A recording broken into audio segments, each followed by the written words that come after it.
Sir, जैसे कि आप जानते हैं, आपने अभी आम आदमी पार्टी जॉइन करी है और आपसे मैं कुछ सवाल पूछना चाहती हूँ जनता के बिहाफ़ में।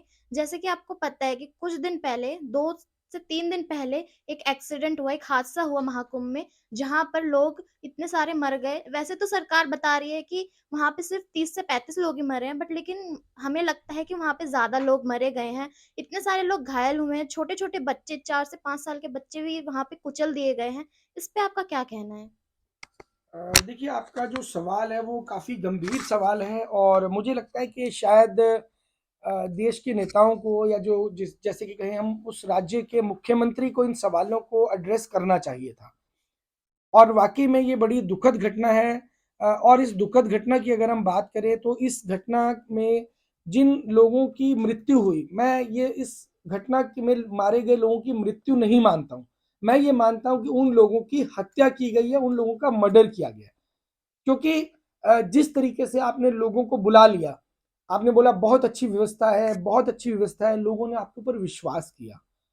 आपने राजनीति को धर्म के साथ जोड़कर उन लोगों के साथ विश्वासघात किया, जो धर्म के नाम पर, भगवान के नाम पर, आस्था के नाम पर संगम पे डुबकी लगाना चाहते थे। वो चाहते थे कि संगम का जो लाभ है, जो संगम में जो स्नान करेंगे उनको भी उसका लाभ प्राप्त हो। लेकिन आपने अपने राजनीतिक इस्तेमाल के लिए उन लोगों की हत्या कर दी। मैं यही कहूँगा, उन लोगों की हत्या की गई है, उन लोगों का कोई कसूर नहीं था। वो लोग बिल्कुल साधारण लोग थे। मैं देख रहा था कुछ वीडियोज़ मेरे पास आई, कोई कलकत्ता से आया, कोई बंगाल से आया, कोई उड़ीसा से आया। उन लोगों को आपस में लैंग्वेज नहीं समझ में आ रही। किसी को पानी चाहिए तो वो पानी नहीं माँग पा रहा। बुजुर्ग लोग हैं जो बिछड़ गए हैं, बच्चे बिछड़ गए हैं, बहुत से लोग जैसे कि आपने बताया बच्चे कुचले गए। वाक़ई में बड़ा दुखद अनुभव रहा। मैंने देखा एक बच्चे के बारे में जिसको लेकर के जाया जा रहा था, उस बच्चे की भी शायद मृत्यु हो गई थी, वो जिस हिसाब से उसको लेके जाया जा रहा था। बट वो बड़ा दुखद अनुभव था। शब्द नहीं थे मेरे पास में कि किस तरीके से हम उन चीज़ों को एक्सप्रेस कर पाएँ, क्योंकि ये दर्द तो केवल उन्हीं को हो सकता है जिनके घर में बच्चे हों। और जो नेता आज बे-औलाद हैं, जिनकी औलाद है ही नहीं, वो इस दर्द को नहीं समझ सकते। आपका कोई और सवाल तो ले सकते हैं। सर, एक और सवाल है मेरा। जैसे कि आप जानते हैं, अभी सुनने में आया है कि दिल्ली यूनिवर्सिटी बिकने वाली है। क्या ये सच है?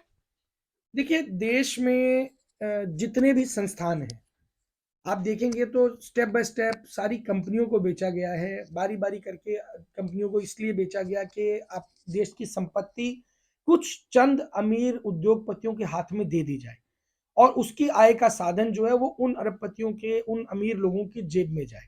जिस तरीके से कांग्रेस कर रही थी, जिस पैटर्न पे कांग्रेस चल रही थी, उन्होंने अंबानी को देश की एक सबसे बड़ी संपत्ति जहां से तेल निकलता है, वो कुआं कुआं जो देश का कुआं था, देश का तेल निकलता था, वहां उसकी मजदूरी रिलायंस को दी जानी थी।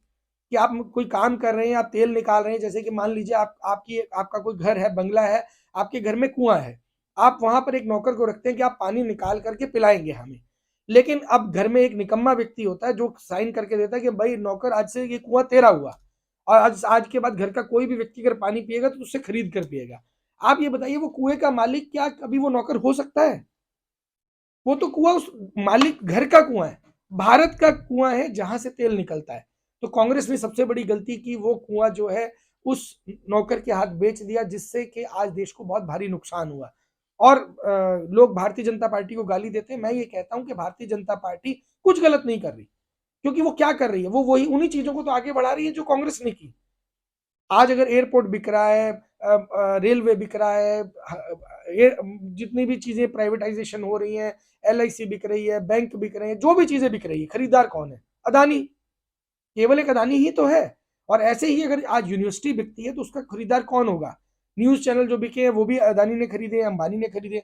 अब जो चीजें बिक रही हैं आज के समय में भाजपा के कार्यकाल के अंदर, उनके मालिक स्वाभाविक ही अदानी ही होंगे। और ये कोई दो राय नहीं है। एक्चुअल में शिक्षा संस्थानों को बेचने का मतलब क्या है? वहां से कमाई नहीं होने वाली, लेकिन उस लैंड की जो प्रीमियम लैंड है, उसकी जो कॉस्ट है, अंबानी क्या करेगा? उसको, यूनिवर्सिटी को खत्म करके वहां पर अपने लिए कोई मॉल बनाएगा, कोई आलिशान बंगला बनाएगा। जैसे कि अभी आपने देखा, भारतीय जनता पार्टी कह रही है जहां झुग्गी वहीं मकान।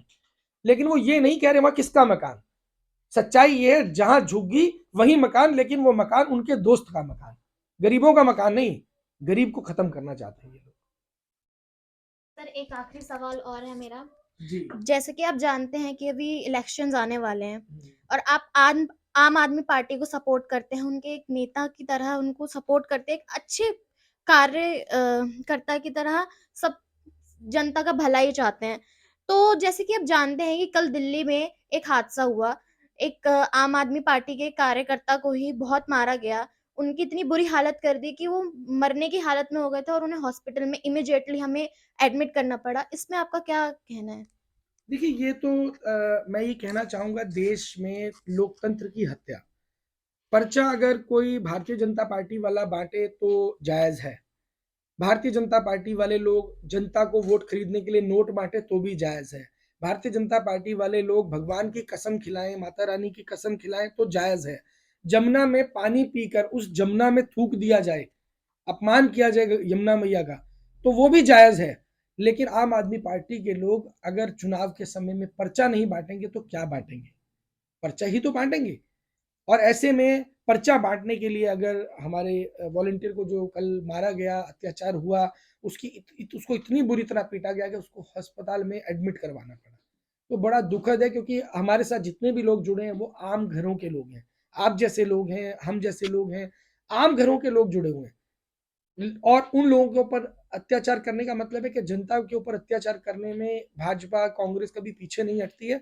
और अभी तो ये शुरू हुआ है। कल जो आपने बताया ये वाक़ई में शुरुआत हुई है और अभी आने वाले 3-4 दिन के अंदर कितने हमले हो सकते हैं। अरविंद केजरीवाल जी के ऊपर ईंट फेंकी गई, अरविंद केजरीवाल जी को जलाकर मारने की कोशिश की गई, उनके ऊपर स्प्रिट की बोतल डाली गई। तो ये चीज़ें तो चलती आई हैं। जब देश के क्रांतिकारी देश आज़ाद करवाने की लड़ाई लड़ रहे थे, तो कुछ मुखबिर लोग थे, जो अंग्रेज़ों के लिए मुखबिरी का काम करते थे। और आज जिन लोगों को हम सत्ता में देख रहे हैं, जो लोग आज भारतीय जनता पार्टी के जो लोग सत्ता में बैठे हैं, जो लोग आज आपको दिखाई दे रहे हैं, वो लोग उन्हीं लोगों के वंशज हैं। तो इनसे हम कोई और उम्मीद भी नहीं कर सकते। इसके अलावा कोई आपका सवाल है तो ज़रूर पूछ सकते हैं आप। सर, बस इतना ही सर मेरी तरफ से। आपका धन्यवाद। आपने अपना कीमती वक़्त हमें दिया जी। और अपना पॉइंट हमारी जनता के साथ, हमारी आम जनता और दूसरी सरकारों के साथ शेयर करा। इससे अच्छा होगा हमारे भविष्य के लिए, ताकि लोग आपकी तरह जागरूक बनें और आम आदमी पार्टी को वोट करें और आप ही जीतें। जी, बहुत-बहुत शुक्रिया आपका। बहुत-बहुत धन्यवाद।